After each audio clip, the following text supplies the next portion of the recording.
নমস্কার বন্ধুরা, রাত পোহালেই শুরু হয়ে যাচ্ছে পয়লা বৈশাখ। এই পয়লা বৈশাখের দিন আমি কিভাবে গৃহসজ্জা করি তাই তোমাদের সাথে শেয়ার করছি। বন্ধুরা, আমি চন্দ্রিমা বলছি। ভিডিওটি ভালো লাগলে লাইক, কমেন্ট ও শেয়ার করো আর সাবস্ক্রাইব করে বেল আইকন প্রেস করে পাশে আমার বন্ধু হয়ে থেকো। আমার ঘরে ঢোকার যে সিঁড়িটা, সেই সিঁড়িটা দেখো আলপনা দিয়েছিলাম, কিন্তু সেটা কীরকম ফেড হয়ে গেছে এবং চারিদিকে কেমন ময়লা জমে গেছে এবং সাইডের যে দেয়ালটা সেটাও কীরকম ব্ল্যাক কালারটা ফেড হয়ে গেছে। তো একটু দেখতে ভাল লাগছে না, কারণ পয়লা বৈশাখ তো একটু নতুন কিছু দরকার। তো দেখো, প্রথমে যে ময়লাগুলো বসেছিল সেগুলো আমি কিভাবে করব সেটাই তোমাদের দেখাচ্ছি। চারিদিকে কিভাবে ময়লা বসে আছে। তো প্রথমে আমি একটা স্কচ ব্রাইটের সাবান নিয়ে এই জায়গাটা পুরো পরিষ্কার করে ফেললাম। পার্ট বাই পার্ট এক একটা জায়গা ধরে ধরে পরিষ্কার করছি, মানে সবটাই একসাথে শুরু করিনি। প্রথমে একটা, তারপরে একটা, এইভাবে পার্ট বাই পার্ট করে করে করে করে পুরো মুছে দেখো ঝকঝকে হয়ে গেছে। এবং সাইডের যে পোর্শনটা যেটাতে ব্ল্যাক কালার ছিল, তো সেটাও তো আমি দেখো কি সুন্দরভাবে আরও কালার করে দিলাম। এবার আলপনাতে ফেব্রিক কালারটা আমি ইউজ করছি। আলপনাটাও কেমন ফেড হয়ে গেছে, একেবারেই দেখতে ভালো লাগছে না। একটু অন্য কিছু তো করা যাবে না, একই রকম আলপনাটা থাকবে, কিন্তু একটু টাচ আপ দেওয়া যাবে। তো সেই জন্য আমি হোয়াইট কালারটা এখানে এইভাবে টাচ আপ দিয়ে দিলাম। তোমাদের কেমন লাগছে জানিও। তো এবার আলপনাটা আমার কমপ্লিট হয়ে গেছে। এবার থার্মোকলের কিছু প্লেট নিয়ে নিয়েছি। তো সেই থার্মোকলের প্লেটে ইয়েলো কালার এবং সাইডে রেড কালার লাগিয়ে দিলাম। তো দেখো আমার তিনটে প্লেট নিয়েছি, তিনটেতে কালার হয়ে গেল। এবার সিঁদুর আর তেলের গোলা, যেটা কিনা ঠাকুর ঘরে আমাদের প্রত্যেকেরই থাকে, বৃহস্পতিবার লাগে, অন্যান্য দিনও লাগে। তো সেটাই আমি দিয়ে স্বস্তিক চিহ্ন এঁকে দিলাম। সিঁদুরগুলোর ওপরে আমি একটু গুঁড়ো সিঁদুর দিয়ে প্রেস করে দিলাম, তাতে কালারটা অনেক ব্রাইট লাগছে আর দেখতেও বেশ ভালো লাগছে। এরপর পাখাটা নিয়ে নিলাম। এই পাখা আমাদের একটা কিনে আনা হয়েছে। গ্রীষ্মকালে এরকম একটা পাখা থাকেই, কারণ গ্রীষ্মকালে একটা পাখার দরকার হয় মাঝে মাঝে। তো সেই জন্য পাখায় যা ছবি ছিল সেটাকে আমি আর ডিলিট করিনি। ওই ছবিটার মধ্যে কালারটা একটু অন্য রেখে দিয়েছে, সানফ্লাওয়ারের ইয়েলো কালার। তো সেই ইয়েলো কালারটাই এর মধ্যে সুন্দর করে দিচ্ছি, আর চারিদিকটা আমি হোয়াইট করে দিচ্ছি, মানে সানফ্লাওয়ারের চারিদিকটা। তারপরে আবার রেড দিচ্ছি। তো রেড, ইয়েলো আর হচ্ছে রেড, ইয়েলো আর হোয়াইট, এই কম্বিনেশনের মধ্যেই পুরো জিনিসটা রাখার চেষ্টা করেছি। অ্যাকচুয়ালি মানে পয়লা বৈশাখ সময় দেখবে রেড, ইয়েলো এই কম্বিনেশনগুলোই বেশি চলে, আর তার সাথে হোয়াইট। তো সেই জন্য আমি এইভাবেই পাখাটাকে এই কালারের মধ্যে সুন্দর করে সাজিয়ে নিলাম। আর শীতল বাতাস তো আমাদের সবার দরকার। গ্রীষ্মকাল আসছে, গুরুজনরা এই সময় আমাদের একটু শীতল বাতাস দিয়ে থাকেন, বিশেষ করে পয়লা বৈশাখের দিন। তো এইভাবেই ছোট্ট ছোট্ট স্বস্তিক চিহ্ন, ছোট্ট ছোট্ট ফুল, এইভাবে পুরো পাখাটাকে আমি সাজিয়ে নিলাম। তো তোমাদের কেমন লাগছে জানিও। তোমরাও তোমাদের মতো করে তোমাদের ক্রিয়েটিভিটি দিয়ে পয়লা বৈশাখের দিন এইভাবেই ঘর বাড়ি সাজিয়ে তোলো। তাইলে মা লক্ষ্মী আমাদের গৃহে আগমন করবে এবং এই ধরনের সুন্দর সুন্দর জিনিস, একটা পজিটিভ এনার্জিও আমাদের মধ্যে, সকলের মধ্যে আস্তে আস্তে ছড়িয়ে পড়বে। আসলে পয়লা বৈশাখ মানে নতুন বছরকে আহ্বান করার দিন, পুরনোকে পেছনে ফেলে নতুনকে বরণ করার দিন। তাই আমরা সব কিছুই নতুন করে সাজিয়ে নেওয়ার দিন। যে পুরনো জিনিস ফেলে দেবো তা না, পুরনো জিনিসকে দিয়েও নতুন কিছু করা যায়। দেখো আমার কাছে একটা পুরনো প্লাইউডের টুকরো ছিল, তো সেই টুকরোটাতেই আমি দেখলাম যে কিছু তো একটা সামনে এমন কিছু একটা রাখতে হবে, মানুষ আসবে সামনে, ওয়েলকাম তো ইংলিশ হয়ে গেল, তো আমি স্বাগতম লিখলাম। এখানে সুন্দর করে পেন্সিল দিয়ে আগে স্কেচ করে নিয়েছিলাম, তারপর রেড কালার দিয়ে আমি এখানে স্বাগতমটা লিখলাম। তো এটা তো আমার পুরনো জিনিস বলো, কিন্তু তাও পুরনোটাকে আমি নতুন করে সাজিয়ে তুলছি।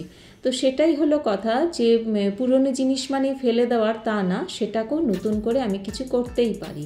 তো দেখো আমার লেখাটা কমপ্লিট হয়ে গেল এবং চারিদিকে দাগ দিয়ে নিলাম। আর কিছু আমার কাছে স্টোন চিপস ছিল, তো ভাবছি যে স্টোন চিপস চারিদিকটায় দিয়ে এটা একটু অন্যরকম ডেকোরেশন করলে কেমন হয়। তো সেটাই করছি আমি। এখানে গ্লু গান নিয়ে নিয়েছি আর স্টোন চিপসগুলো গ্লু গানের ওপরে পটপট করে পরপর একবারে পুরো সেট আপ করে নিচ্ছি। আর এর নিচে দাগ দিয়ে নিয়েছি, যাতে দাগের ওই দিকে স্টোন চিপসটা চলে না যায়, সেই মতো আমি চেষ্টা করছি অন্তত। তো দেখো এইভাবে করতে করতে পুরো স্টেন চিপস পুরোটাতে লাগিয়ে নিলাম, মানে ওই দাগের ভেতরে যাতে না পড়ে সেরকমভাবে পুরোটা আস্তে আস্তে কমপ্লিট হয়ে আসছে। তো এই আইডিয়াটা তোমাদের কেমন লাগলো অবশ্যই জানিও, প্রত্যেকটা আইডিয়াই তোমাদের সাথে আমি শেয়ার করছি। তারপরে দেখো এটার আউটলাইনটা করে নিলাম, স্বাগতম লেখা এটার আউটলাইনটা পুরো করে নিলাম। তোমরা যদি লিখতে না পারো তোমরা কিন্তু এটা প্রিন্ট আউটও করে নিতে পারো, প্রিন্ট আউট করে তারপর এখানে বসালেও খারাপ লাগবে না, ভালোই লাগবে। তো তারপর আমি পুরো স্টোন চিপসটার ওপরে ব্ল্যাক কালার করে দিয়েছি, তারপরে একটু কি বলবো সিলভার কালারের টাচ দিয়ে নিয়েছি। আর ওই ব্যাগটা দেখলে ব্যাগটা ফেলে দেওয়ার, তো তার যে হাতল দুটো ছিল সেটাই আমি এখানে গ্লু গান দিয়ে পেস্ট করে নিচ্ছি, তাহলে এটা আটকানোর সুন্দর একটা ব্যবস্থা হয়ে গেল। দেখো কোনো জিনিসই ফেলার নয়, ব্যাগটাও আমি ফেলে দেওয়ার মতো, ওটা ইউজ করার মতো নয় তো, কিন্তু ওর হাতলগুলো আমার কাজে লেগে গেল। এবার দেখো এখানে আমি আমার একটা গলার হার ছিল, তো ওই গলার হারটা এখন আর পরি না, তো এটা এখানে দেখো এইভাবে আমি পরপর লাগিয়ে দিলাম। তো দেখো এই যে সিঁড়ি দিয়ে উঠছি, উঠে এই জায়গাটাতে আমি এটা প্রেস করে নিলাম। তো এখানে কোনো পেরেক ছিল না, সেই জন্য আমি যেগুলো পাওয়া যায় আর কি সেইগুলো এখানে পেস্ট করে নিলাম, করে দেখো এটা এখানে স্বাগতম লেখাটা এখানে, আর একটা গণেশ ছিল সেই গণেশের ছবিটা এখানে লাগিয়ে দিলাম। গণেশটা অক্সিডাইজে, তো সেটার সঙ্গে মিশিয়ে আমি কিন্তু স্বাগতম লেখার নিচে ও অক্সিডাইজের গয়নার ও পার্টসগুলো দিয়ে দিয়েছিলাম, তো দুটো ভীষণ মিক্সড আপ হলো। আর দেখো আম পাতা তো লাগেই, তোমরা জানো পয়লা বৈশাখ মানেই আমরা নিজেদের ঘরের যে কোণে কোণে আম পাতা দিয়ে সুন্দর করে সাজিয়ে নিই। তোমরা কে কীভাবে সাজাও সেটা অবশ্যই আমার সাথে শেয়ার করো। আমি এইভাবে আম পাতাটা দেখো একটু ডেকোরেট করে নিলাম, মাঝখানটা এরকম ক্রস করে কেটে নিয়ে তারপরে এইভাবে করছি, তোমরা নিশ্চয়ই দেখে বুঝতে পারছো আমি কিভাবে করেছি। আর মাঝখানে আমি একটা গাঁদা ফুল দিয়ে দিচ্ছি, দিয়ে এখানে স্টেপল করে দিলাম। তো এইভাবে দেখো আমি সুন্দর করে ঘর সাজানোর জন্য এইভাবে তৈরি করলাম। এমনি প্লেন আম পাতা দিলেও হয়, সেটাও কোনো ব্যাপার না, যদি এটা তোমাদের করতে অসুবিধা হয় প্লেন আম পাতা দিয়েও করতে পারো, কিন্তু করো, এটা ভীষণ মঙ্গলদায়ক ঘরের জন্য পয়লা বৈশাখের দিন। তো একটা লাল সুতোর মধ্যে এগুলো পরপর বেঁধে নিলাম, একটা আম পাতা আর একটা ফুল আর আম পাতার যেটা করেছি সেটা, আর তেল সিঁদুরের গোলা আর হলুদের ফোঁটা এইভাবে দিয়ে পুরো ওটা রেডি করে ফেললাম। এবার দেখো সিঁড়িতে আমি, আমাদের এটা নিয়ম একটা করে প্রদীপ জ্বালিয়ে রাখতে হয়, তো সেইটা আমি প্রদীপটা জ্বালিয়ে রেখেছি। তোমাদের যদি এই নিয়মটা না থাকে তাহলে করো না, কিন্তু করলে ভালোই লাগবে, খারাপ লাগবে না। তো দেখো এই সিঁড়িটা এইভাবে ওঠার আগে এইভাবে দেখো স্বস্তিক চিহ্নগুলো আমি পরপর রেখেছি। পয়লা বৈশাখ তো বন্ধুরা, নতুন কিছুকে আহ্বান করার দিন, তাই এইভাবে সুন্দর করে আমি সাজিয়েছি। প্রথম দিনেই যেন মা লক্ষ্মী আমাদের গৃহে আগমন করে, তাই যা কিছু মাঙ্গলিক চিহ্ন সব কিছু দিয়েই মাকে আহ্বান করছি আমাদের গৃহে। তো দেখো এইভাবেই সুন্দর করে মাঙ্গলিক চিহ্ন আর পরিষ্কার পরিচ্ছন্নতার মাধ্যমে মা লক্ষ্মী আমাদের গৃহে আগমন করবে প্রথম দিন। তো দেখো এখানে দ্বারঘটও বসিয়ে নিয়েছি আমপল্লব দিয়ে সুন্দর করে, আর এখানে তার পাশেই দিয়েছি প্রদীপ, সেটা তোমাদের বললাম যে এটা আমাদের রীতি রেওয়াজের মধ্যে পড়ে, আর না হলেও সুন্দর করে সাজানোর জন্য দিতে তো পারি, তাই না। আর দেখো এইভাবেই দ্বারঘরটাও এখানে দিয়েছি সুন্দর করে। আর দেখো এই স্বস্তিক চিহ্ন আর তার পাশে গণেশ আর তারপরে স্বাগতম লেখা, মানে সব কিছু মিলিয়েই একটা কি বলবো একটা মাঙ্গলিক ব্যাপার চলেই আসছে। তো এইভাবেই মা যখন আমাদের গৃহে আগমন করবে, তো সেইভাবে আমি চারিদিকটা সুন্দর করে সাজিয়ে নিয়েছি।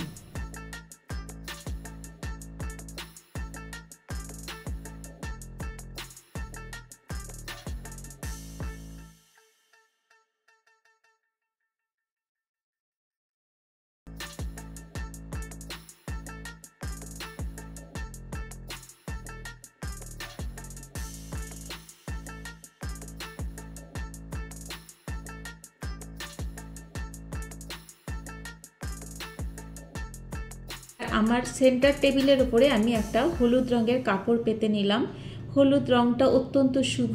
এখানে লক্ষ্মী গণেশের ছোট্ট দুটো মূর্তি আমার কাছে ছিল, তো সেই মূর্তি দুটো আমি এখানে স্থাপন করলাম। করে এখানে প্যাঁচা, যা কিনা মা লক্ষ্মীর বাহন, তাকেও রাখলাম। কাঠের প্যাঁচা অত্যন্ত শুভ বলে মনে করা হয়। আর গাছকৌটো মায়ের কাছে রাখলাম, আর কিছু ধানের ছড়া রাখলাম। মানে যা কিছু শুভ সব কিছুই আমি এখানে অ্যারেঞ্জ করছি। আর দেখো পাশে গণেশ ঠাকুর আছে, আর এখানে রাখলাম আমি একটা গীতা, সেটা একটা লাল কাপড়ে মুড়ে রাখলাম। এইভাবে রাখাটা অত্যন্ত শুভ বলে মনে করা হয় পয়লা বৈশাখের দিন। তো আর চারিদিকে গাছকৌটো আছে পেছনে, আর সামনে যে আছে এখানে আমি ফুল দিয়ে একটুখানি সাজিয়ে নিলাম। তো এইভাবে করলে না মা লক্ষ্মী আমাদের গৃহে আগমন করবেই করবে পয়লা বৈশাখের দিন। আর এখানে মঙ্গল ঘট, আরেকটা টেবিলের ওপরে মঙ্গল ঘট বসালাম। আর এই পাখাটা, যেটা ঠান্ডা হাওয়া আমাদের অতি প্রয়োজন গুরুজনদের মাধ্যম দিয়ে। হ্যাঁ, আমরাও যাদের কাছে গুরুজন তাদেরকেও আমরা এইভাবেই দিতে পারি, মানে আমাদের সন্তানদের। আর আমাদের যারা বাবা মা তারাও আমাদের মাথায় এইভাবে ঠান্ডা বাতাস দেওয়াটা এই দিন খুবই ভালো বলে মনে করা হয়। একটা পাখা যদি ডেকোরেট করতে নাও পারো, একটা নতুন পাখা কিনে এনে অবশ্যই ঘরে রাখবে। আর এইভাবে লক্ষ্মী গণেশ এইভাবে সুন্দর করে সামনে যে কোনো জায়গায় সুন্দর করে সাজিয়ে রাখতে পারো, এতে অত্যন্ত শুভ বলে মনে করা হয়। যা কিছু শুভ তাই তোমাদের কাছে আমি শেয়ার করছি বন্ধুরা। তো দেখো এইভাবেই পুরোটা আমি সুন্দর করে সাজিয়ে নিয়েছি।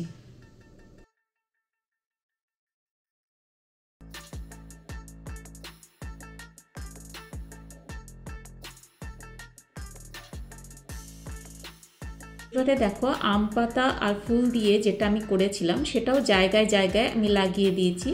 এখানে শোপিস আছে, তার পাশে আমি লাগিয়েছি। আর দরজার ওপর এইভাবে আম পাতা ও আম পাতার ফুল দিয়ে যেটা ডেকোরেট করেছি সেটা লাল সুতোয় বেঁধে এখানে টাঙিয়ে দিয়েছি।